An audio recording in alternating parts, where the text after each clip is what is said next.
അതിനുള്ളിൽ വെച്ചുള്ള ജേണികൾ ഞാൻ ഫിസിക്കലി ആൻഡ് മെന്റലി ഓക്കെ ആയിരുന്നു. നോർമൽ പ്രഗ്നൻസി ടൈമിൽ വരുന്ന ക്രേവിങ്സ് വരെ എനിക്കൊന്നുണ്ടായിരുന്നില്ല. പിന്നീട് 2022 ജൂൺ 25 വേണ്ടിയുള്ള നീണ്ട കാത്തിരിപ്പായിരുന്നു. ജൂൺ 24 തന്നെ ചെറിയൊരു പെയിൻ കണ്ടപ്പോൾ ഹോസ്പിറ്റലിൽ പോയി അഡ്മിറ്റായി.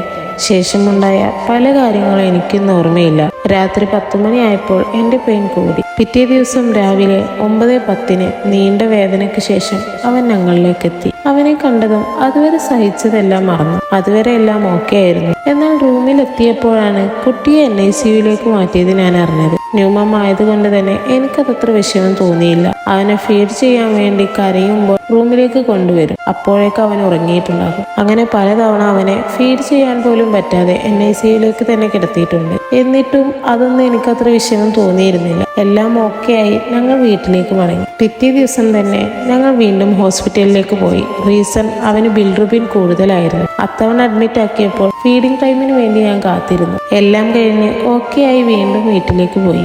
പിന്നീട് നടന്നത് ഞാൻ ഒരിക്കലും ഓർക്കാൻ ആഗ്രഹിക്കാത്ത ആ കാര്യങ്ങളാണ്.